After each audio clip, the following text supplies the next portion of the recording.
Good morning everyone. आज हम पढ़ने वाले हैं क्लास 7th का साइंस चैप्टर फर्स्ट का ब्लू बॉक्स। मैंने कहा था ना कि हम सेपरेट वीडियो बनाएंगे ब्लू बॉक्स का, तो आज हम ये ब्लू बॉक्स पढ़ने वाले हैं। तो इसमें सेल दिया हुआ है, सेल स्टार्ट करते हैं। You have seen that buildings are made up of bricks, similarly the body of living organism are made of tiny units called cell. तो आपने देखा है कि जो घर बनता है वो किससे बनता है? ईटा से बनता है। तो ठीक उसी तरह हमारी जो बॉडी है वो किससे बनी है? छोटे छोटे टीनी यूनिट से बनी है, जिसको हम लोग सेल कहते हैं। सेल क्या है? हमारे बॉडी की सबसे छोटी इकाई है, उसी को सेल कहते हैं।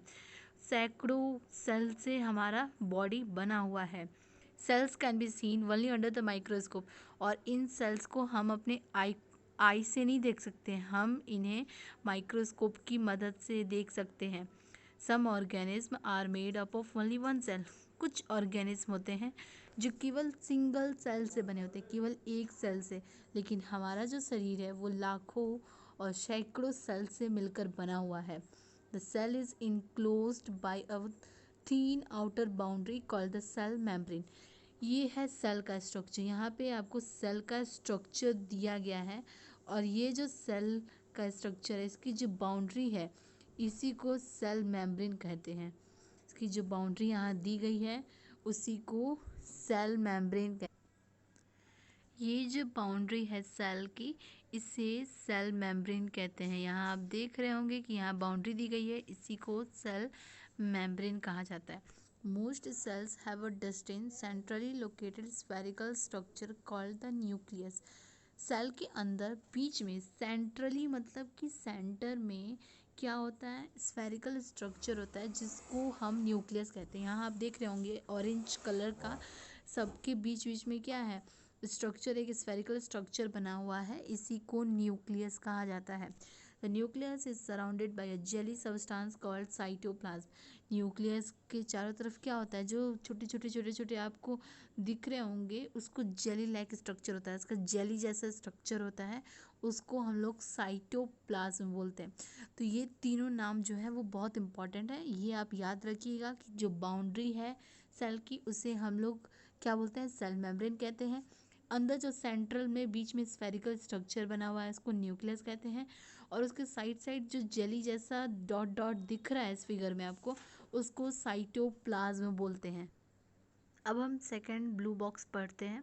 Beside leaves, photosynthesis also take place in other green parts of the plants, in green stem, in green branches. The desert plant have a scale or a spine like a leaves to reduce loss of water by transpiration. These plants have green stems which carry out photosynthesis. तो इस box में दिया है कि मैंने बताया ना कि लीव्स में फोटोसिंथेसिस होता है। तो लीव्स के अलावा जो है फोटोसिंथेसिस जो है अलग अलग पार्ट्स में भी होते हैं, केवल ग्रीन पार्ट्स में, ये नहीं कि सारे प्लांट्स में।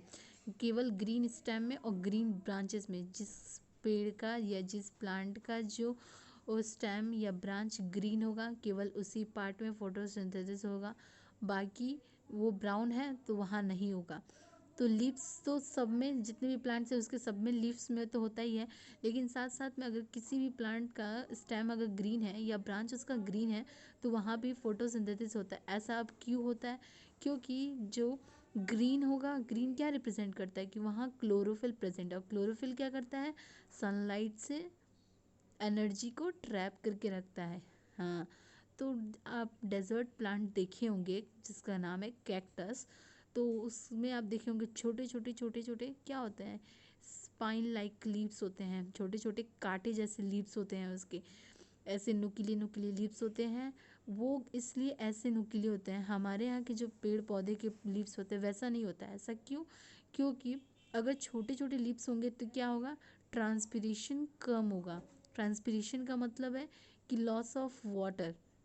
जो अगर हम एक्स्ट्रा वाटर हो जाता है प्लांट के पास, तो वो सब वाटर क्या है? सनलाइट की मदद से वो वाटर सब सन एयर में चला जाता है।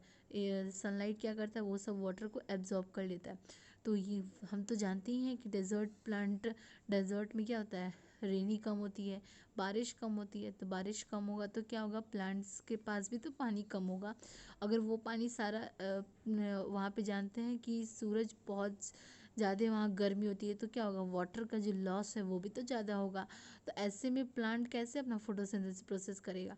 तो उसके लिए क्या होता है, वहाँ पे जो लीव्स होते हैं उनका ऐसा स्ट्रक्चर बना गया है जिसकी वजह से क्या होता है कि जो पानी का लॉस है वो बहुत ही कम होता है। वो जो कांटे जैसे लीव्स होते हैं उसकी वजह से क्या होता है कि पानी का जो लॉस है वो कम होता है। These plants have a green stem which carry out photosynthesis. और कैक्टस का आपको देखा होगा कि कैक्टस के जो स्टेम होते हैं वो कैसे होते हैं, ग्रीन होते हैं। तो इसका मतलब क्या कि स्टेम में भी क्या हो रहा है, फोटोसिंथेसिस प्रोसेस हो रहा है।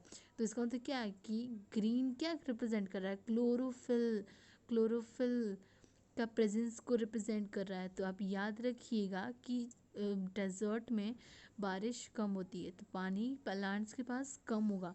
तो अगर वहाँ पे लॉस ऑफ वाटर ज़्यादा हो जाएगा तो फिर फोटोसिंथेसिस प्रोसेस में दिक्कत आएगी।